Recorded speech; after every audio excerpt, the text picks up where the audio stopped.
Salt Lake City, Utah, a city built on faith, order, and strict family values. An oasis of moral purity, projecting its pristine image to the world, a tight-knit community. Governed by strict moral codes where childhood is supposed to be a safe haven. But on April 20th, 2018, this community would discover that purity is just a fragile veneer. They would find that the most horrific darkness can take root in the most unexpected places, not in shadowed back alleys, but behind the doors of a modest, middle-class apartment. This isn't the darkness that comes from strangers, this is the horror that grows at home. Harper Bailey was 10 years old. She wasn't just a child, she was a force of nature. A girl who filled any room with her vibrant personality. Born on August 12, 2007, the middle child between an older brother who protected her fiercely and a younger sister who idolized her. Her fourth-grade teacher, Ms. Williamson, described her as exceptionally curious.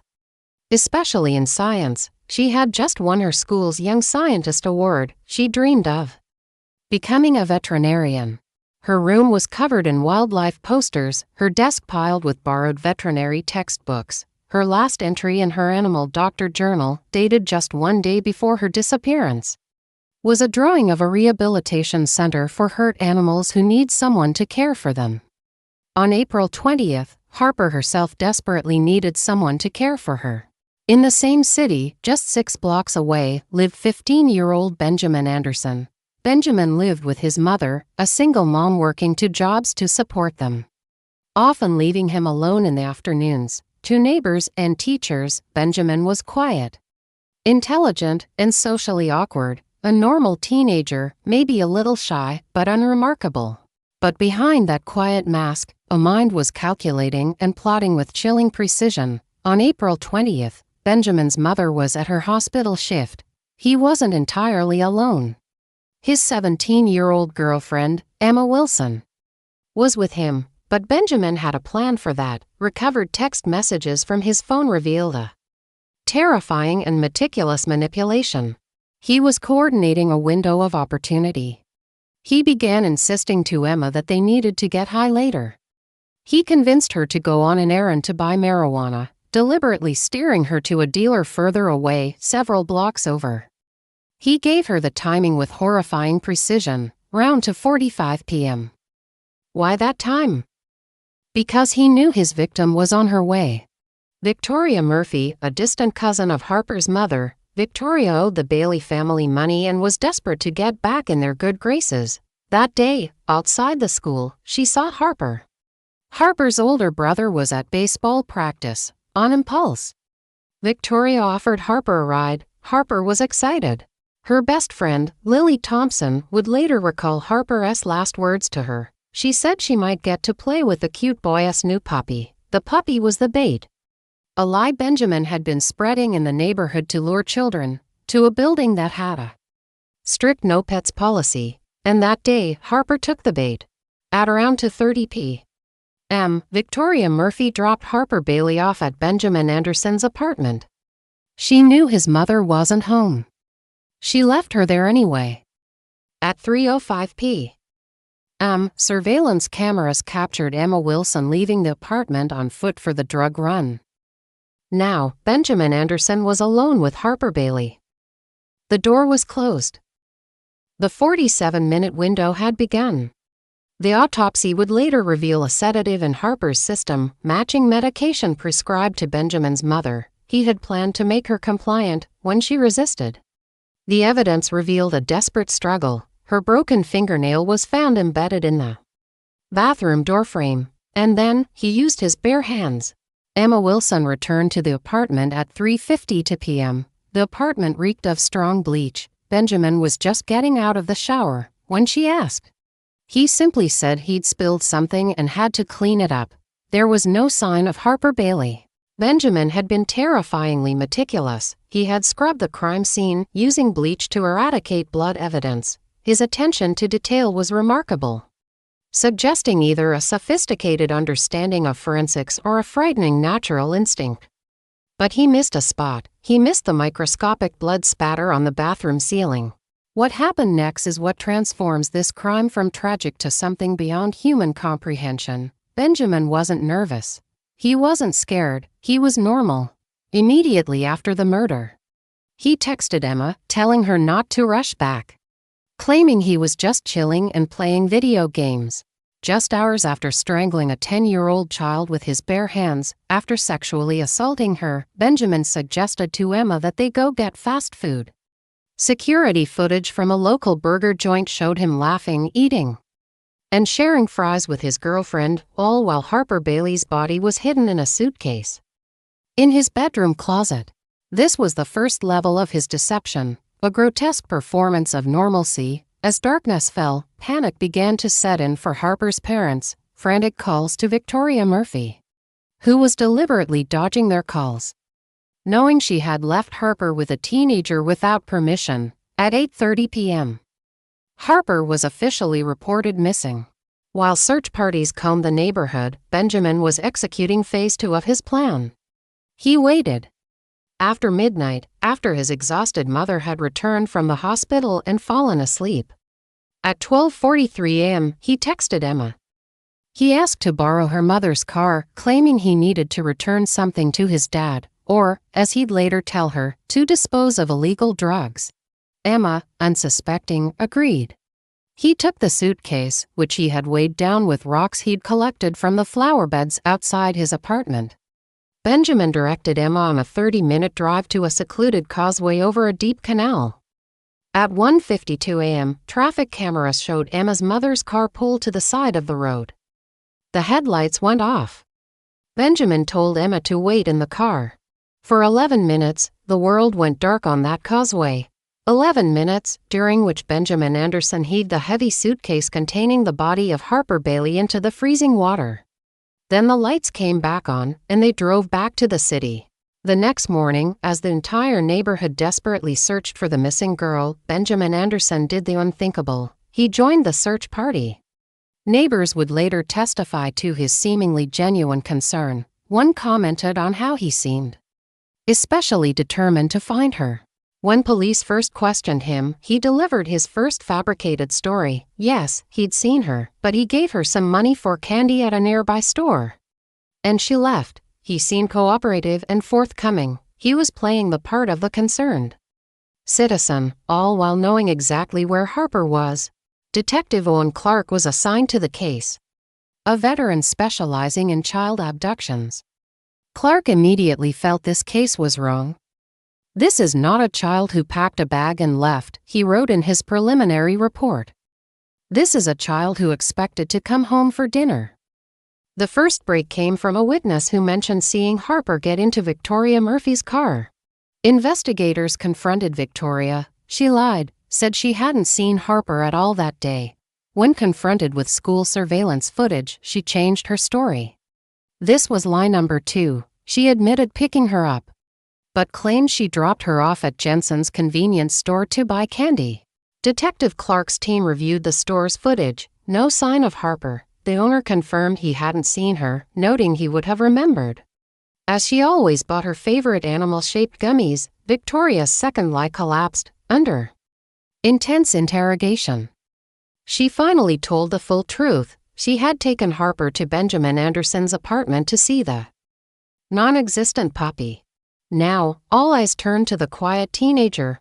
Police confronted Benjamin again. Calmly, he delivered his second fabricated story, adjusted to match Victoria's. Yes, she had visited briefly.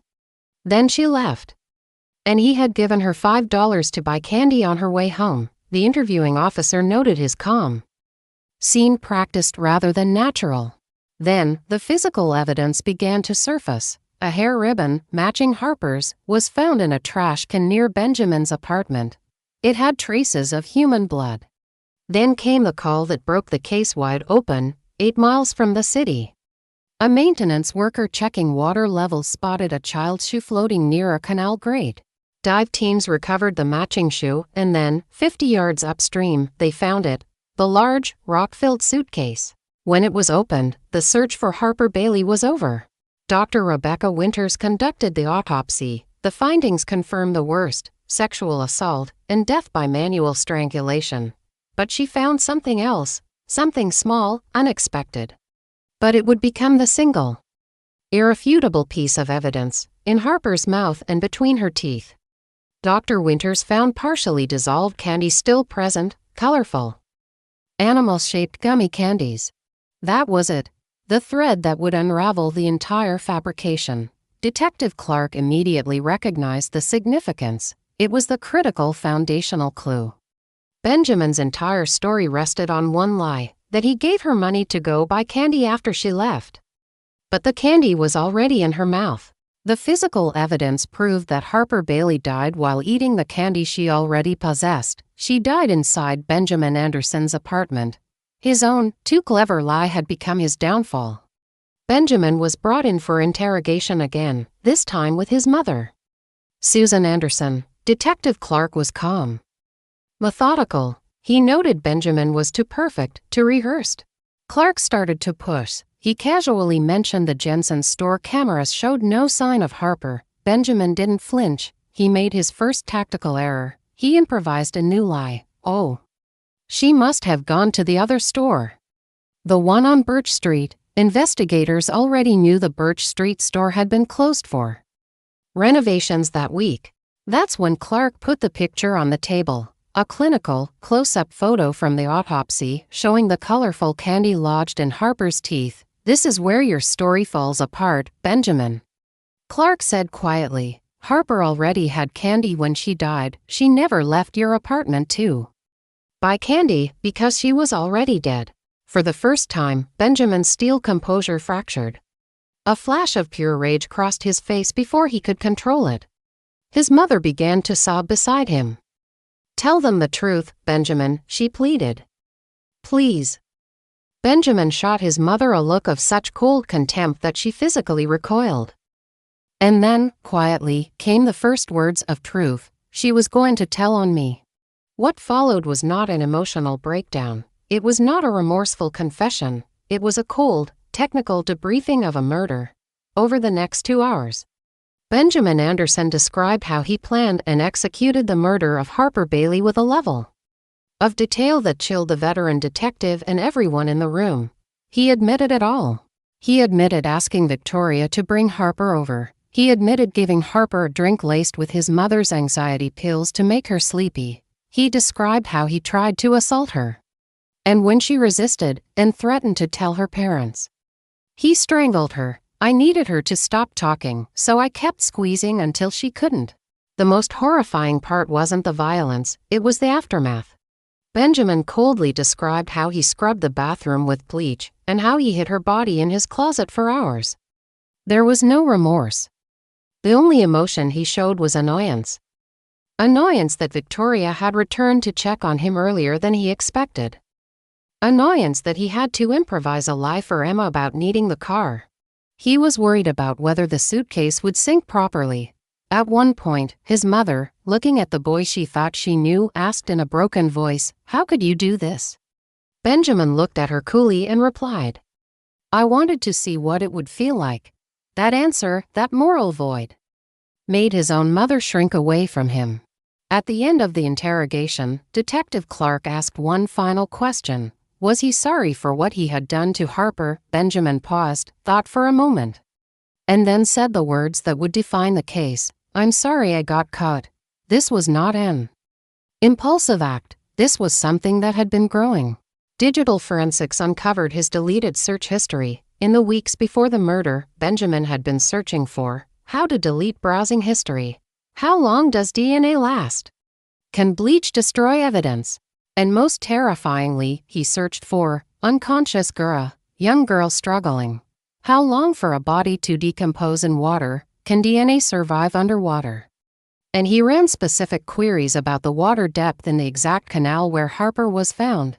He was planning, studying, and preparing the mind of a teenager, executing the plan of a seasoned serial killer. In September 2018, the trial that would test the limits of juvenile justice began. The decision had already been made. 15-year-old Benjamin Anderson would be tried as an adult. The courtroom was electric with tension. The Bailey family and their supporters wearing purple ribbons for Harper. On the other side, Susan Anderson sat alone, an outcast from her community. Benjamin himself walked in, wearing a carefully crafted appearance of contrition. The prosecutor, Abigail Davis, set the state's tone clearly. Ladies and gentlemen of the jury, when you hear the evidence, you will understand that Benjamin Anderson's age is the only childlike thing about him. But the defense had one strategy, not innocence, but biology. A 15-year-old boy with an undeveloped brain, his attorney argued, stating his prefrontal cortex, the region for judgment and impulse control, was not fully formed. The courtroom became a battleground of science and soul. Emma Wilson testified, weeping, describing how he insisted she leave, how she smelled the bleach. She described how, on the drive back from disposing of the body, he held her hand and talked about going to prom next year. But the prosecution brought Dr. Eliza Morgan, the forensic psychologist who had evaluated Benjamin. Her testimony was devastating. His psychological presentation is highly atypical for adolescents, she stated. She explained that teenagers are typically impulsive and emotionally chaotic after a crime. But Benjamin showed calculated planning, methodical execution, and exceptional emotional control. She concluded his behavior was more aligned with adult psychopathic offenders than an impulsive teen. She had just destroyed the teenage brain defense. The jury took only 5 hours. Guilty of murder in the first degree. Guilty of sexual assault of a minor. Then came the recommendation that stunned the court. The jury unanimously recommended the death penalty. At that word, Benjamin's mask finally shattered. His face went pale, registering true shock. His mother collapsed in her seat. On December 7, 2018, they returned to the courtroom for the final sentencing by Judge Martha Simmons. Harper's family spoke. Her mother, Michelle Bailey, stood and looked directly at Benjamin. My daughter was 10 years old, she will never turn 11, or 16, or 21. You didn't just kill my little girl, you erased an entire future that should have been hers.